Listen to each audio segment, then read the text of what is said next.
In cricket, Pakistan rarely stay quiet for long. Pakistan win this 2020 World Cup. Oh, it's got him. Beautifully bowled by Wasim Akram. They have been touched by genius. Bowled him! Waka Yunus has got the breakthrough! They have been champions of the world. That's up in the air, he's getting under it. This could be victory, it is. Pakistan win the World Cup. There has been controversy. The fourth end-powered test match between England and Pakistan has therefore been forfeited. No ball is the call. Lots of controversy. How far was that? Whoa. Why does it always seem to be Pakistan who are embroiled in these issues? Because you tell me. They have, well, the question has to be asked.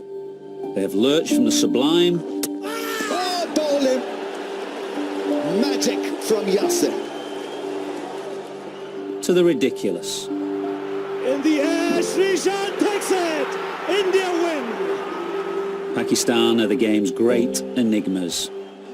And the last decade has seen them face their greatest challenge yet.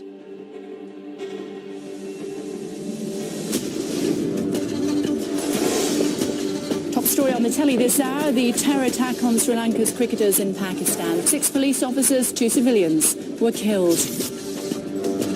It could be $200 million plus that we've actually lost as a nation.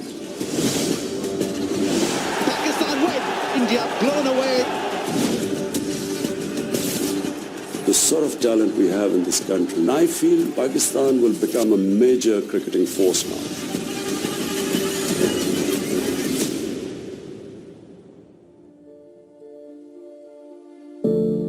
This was a well-planned, well-orchestrated and well-equipped attack.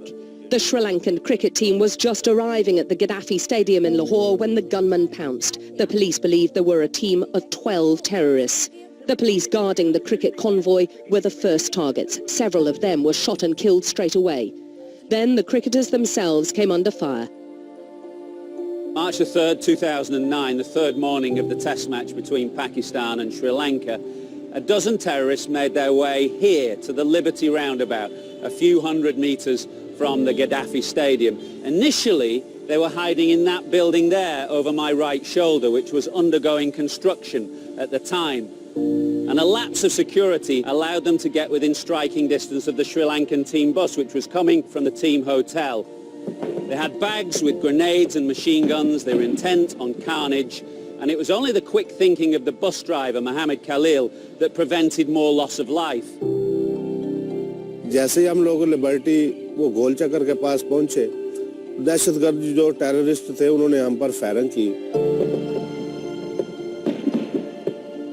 तो लामहला ब्रेकें लग गई थी और गाड़ी मैंने neutral कर दी थी। तो जब मैंने पीछे देखा कि मेरे मेहमान शोरगुल कर रहे हैं, तो ये हमारे कंट्री के लिए भी बड़ी मुश्किल थी। तो फिर वहाँ से मैंने गाड़ी को गियर में भगाया, गियर डाला और गाड़ी को भगा दिया। जितना पिक मैं दे सकता था उसको मैंने दिया और सीधा स्टेडियम ले गया। नहीं देखें जी, मैं समझता हूँ कि अल्हम्दुलिल्लाह हम लोग पाकिस्तानी मुसलमान हैं, तो मुसलमान का जो जज्बा होता है वो अपने मेहमानों के लिए लामहला होता है। वो हमारे मेहमान लोग थे, हमें उनकी हिफाजत करने की ड्यूटी मेरी थी। मैंने अपनी ड्यूटी सारा अंजाम दी है। मेरे ज़हन में ये बिल्कुल नहीं था कि मैं हीरो बन जाऊंगा, मैं ये करूंगा। मैंने जस्ट अपनी ड्यूटी जो ईमानदारी से की जाती है मैंने वो की है।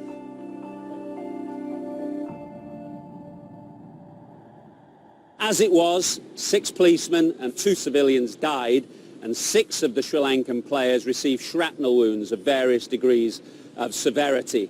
The devastating consequences for Pakistan cricket quickly became clear because Test cricket wasn't to return here for over a decade. Pakistan were forced to play Test cricket in exile in the UAE. Gradually, international cricket has started to return, and this year saw the return in full of the Pakistan Super League, known as the PSL. In 2015, I met with former Pakistan captain Imran Khan, who was campaigning to become the country's Prime Minister, a quest he realised 2 years ago. Last time we were here 4 years ago, your final words to me were, "One day I'm going to win." You did. Was there ever a moment in that long journey to power where you doubted yourself? Not once. I always thought, I would win. But having said that, I didn't think it would take me that long. It's exactly how I started when I decided to become a test cricketer at the age of 9 years. I never doubted that I would not become a test cricketer. I always thought it was a question of time.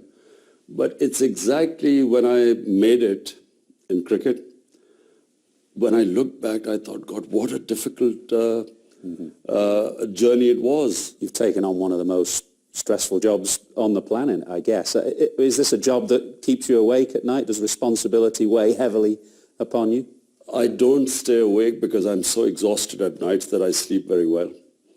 But 2019 was probably, in fact, definitely in my life, the most difficult year. Because it wasn't just one crisis I was facing, it was a series of crises which the country faced. And then it was the first time I was in government, and which meant that my team was inexperienced too. So a huge crisis, a series of crises. The biggest was the economic crisis, and then not having the right teams. So it took, 2019 was tough. Your training as captain of the Pakistan cricket team, in any way, shape or form, has it enabled you to take the hundreds and thousands of decisions that you must have to take here on a daily basis as Prime Minister? Well, in cricketing terms, when I got the government, now I'm trying to think it would have been 20-for-5 or 20-for-8. Are you following on? It was that sort of a situation. It was probably one of the most difficult situations. We're still not out of the woods. But this thing was, I'm used to sleepless nights. I was so tired by the time I would go home. There was no question of being sleepless, but a very tough year. As well as leading his country through a hugely challenging period, Imran has found time to bring his authority to bear on cricket, pressing the new chairman and chief executive to reform the country's domestic structure.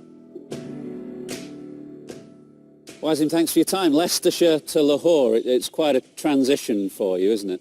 Yeah, it has been. I'd sort of spent 3 months trying to get my head around what to expect. It's probably been quite challenging in many ways, tough but massively enjoyable since I've arrived. How much time did you have to think about taking the job in the first place? I mean, you brought your family here to Lahore, so it's a big and significant move for them as well.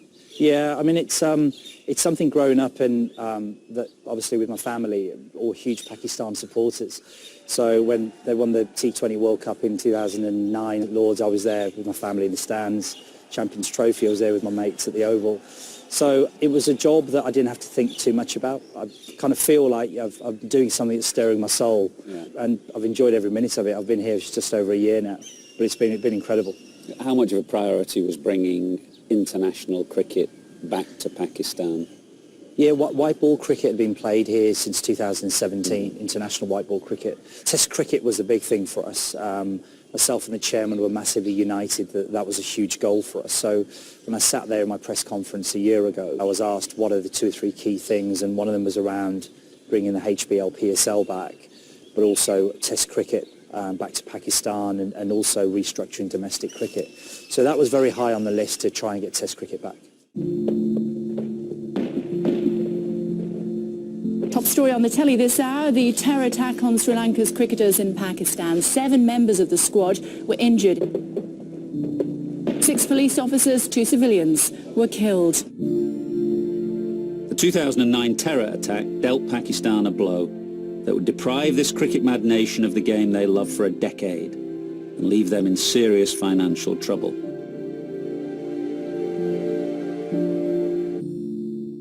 Can we talk about the years of exile, then? Can you calculate over, say, the 10-year period that Test cricket hadn't been played here, what the financial costs would be to the board? Just to give you some examples, Ath, we played Australia in a 5 one-day international series last March in the UAE, and it cost us close to $2 million to put that on, with pretty much no return.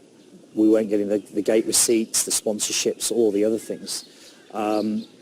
Not playing India has had a huge impact on us. We've calculated we may have lost in the region of about $150 million over the last 6 years by not playing them because of the broadcasting deals. I'd probably be guessing a little bit, but it could be $200 million plus that we've actually lost as a nation from not playing. But just as importantly, I think we've lost a generation potentially of cricketers.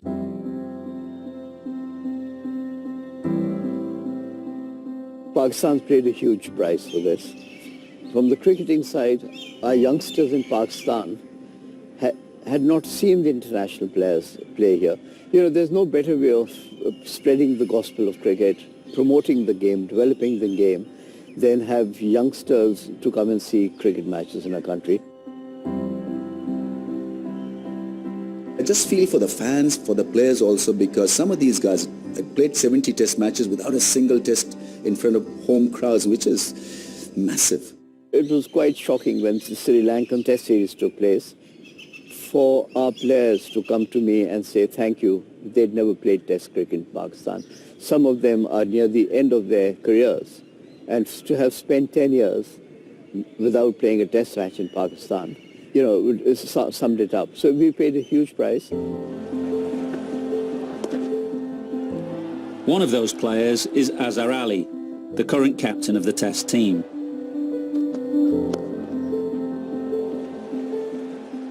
Azhar, thanks for your time. They say cricket's about timing, and the timing of your career could not have been worse in some ways, because you made your debut in 2010, just after Pakistan cricket went into exile. So you've played your whole career with cricket in exile, effectively. Yeah, it was quite disappointing. Obviously couldn't play in front of our home crowd, and didn't have any kind of proper home advantage, but like it made us tough though, like being mostly touring the other countries. We had to sacrifice family time a lot, and also like playing in different conditions all the time, and then playing in Dubai, especially the test matches, we couldn't get crowd in, so it was tough. There it is. A big cry from Azhar Ali. His second Test 100, his first against England. An outstanding knock from a very fine young player. How difficult was it as a player playing in what was essentially a graveyard, absolutely nobody watching from time to time? Well, it was tough because I made a 100, which was, it was a great achievement. But I think it was few hundred was watching that game, and it was amazing, but the excitement of the crowd was missing. I just wish that if I'd done my 100 in my home country, it would have been like a thing to remember forever. It's like still a big achievement, but I missed the crowd which wasn't there. Pass point, and that is his 100. First as captain, and first as home, obviously. How much of a thrill was it to finally play a test match in Pakistan? It was your 75th test, I think, before you finally got to play one on home soil in Karachi. A few years back, I was just thinking, especially Asad and myself, we almost started our careers together, and we played a lot of cricket together, and we chat a lot about this. And we're going to play a test match in Pakistan? And we doubted it actually, but thanks to PCB, thanks to the Pakistan government and all the teams who did come to Pakistan, thanks to them especially to give us that happiness. It was just like something was missing. Incredibly, despite all the challenges, the passion for the game has not diminished, and cricket is well placed to bounce back. Thankfully, the PCB's kept his head above water during that time, and we're not in a position where we're relying on ICC handouts completely. There is a level of self-sustainability, and it might be because we're the only sport in this country. Hockey's kind of died a death, squash has died a death, and we're the only sport really surviving, and therefore we still do get a level of support from both from government and sponsors. We seem to still be in quite a healthy state, but you know, where would we have been if cricket had been here? God knows. In a previous life in England, you're involved with Chance to Shine, which is about trying to put cricket into state schools. Do you get the sense here that cricket has a much firmer grounding in terms of the game being embedded in the culture and society? Yeah, definitely. Unlike in England, I guess, where you're constantly trying to sell the game to youngsters to make it a habit for them as they grow up. We're pushing at an open door in many ways here, both with sponsors and trying to get kids to play. You know, just to give you an example, our franchise owners, they will hold a talent hunt day, and probably 3,000 to 5,000 youngsters from the age of 16 to 21 will turn up, you know, hoping to be sort of found and then get an opportunity to get involved. And that's the sort of thing that happens, and our franchise owners do a huge amount of work around the country with that. That passion for cricket is not hard to find.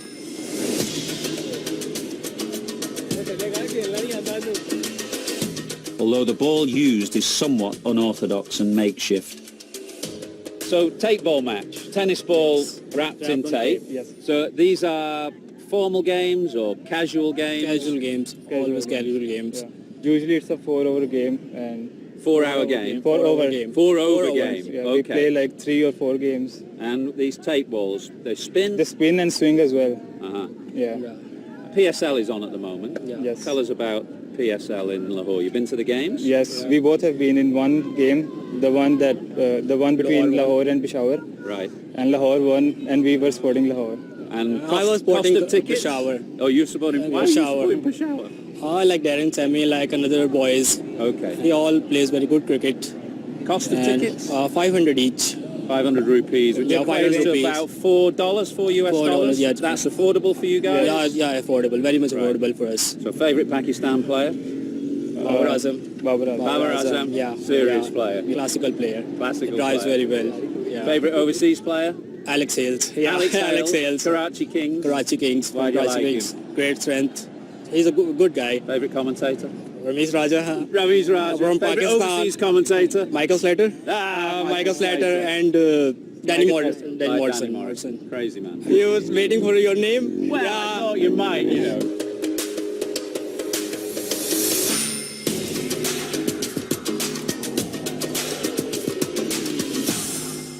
Have you been surprised at all by the resilience shown for the love of the game here, given that international cricket wasn't played here for the best part of 9 years? Well, you know, in the whole subcontinent, Indian subcontinent, people love cricket. I mean, probably even more than in England, you know, which was where cricket originated. The problem in Pakistan has been very poor form of domestic cricket. Some 50 years ago, a decision was taken to bring these organizations like companies, airlines, banks into cricket. And the idea then was that players needed to have earn a living. So if these departments have their team, they will also be employed by the departments. It was the biggest mistake. We had some 25 teams.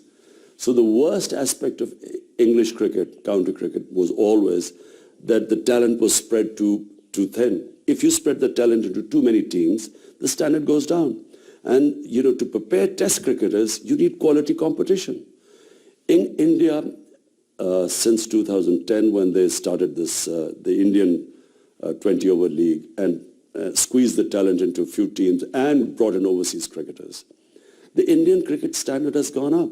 I have been campaigning for 40 years that Pakistan should have regional cricket, squeeze the talent. Which has happened. How much influence did you have over that? Well, I've been, you know, like a broken record. I went on for 40 years telling them that this is not what you have at these airlines and banks. Who's interested in if an airline plays each other? When regions play each other, there's affiliation. And so the crowds put pressure on the teams. We had the equivalent of some of the English county matches where there were about 10 people and their dogs watching and empty grounds. I always found that very uninspiring. Is it an advantage or a disadvantage to have the Prime Minister of the country who was a former cricket captain? Yeah, it's an interesting one because he takes a huge interest. Just to give you an example, we reduced our number of club first-class teams from 16 to 6. So he'd always had this vision of the Australian model of going down to 6 teams to improve the quality. So my first meeting with him, my first week, you know, he said to me, give me your views and what you think we should do. And I said, well, explain that with 220 million people, that our population was a lot bigger than Australia, and we certainly didn't want to close off that talent pool opportunity. And maybe we should look at 8 or 10 teams. And so after about 10 minutes of me fighting my case of what we should do, he turned around and said, I think we'll go with 6. So you ended up with 6? We ended up with 6, yeah. So I learned very quickly that actually he's, he's very clear in terms of his thinking. But it's great to have his support because the security that we've had to put in place for countries coming, and particularly with HBL PSL, is we've needed state sign-off for that. Actually, we're very lucky with that in the fact that once this state-level security is signed off by the PM, that the costs are then picked up by the local governments. So we probably put in around about 10% of the cost, the overall cost. But he's been unwavering in his support because this is his vision as much as anybody else's to get international cricket back here.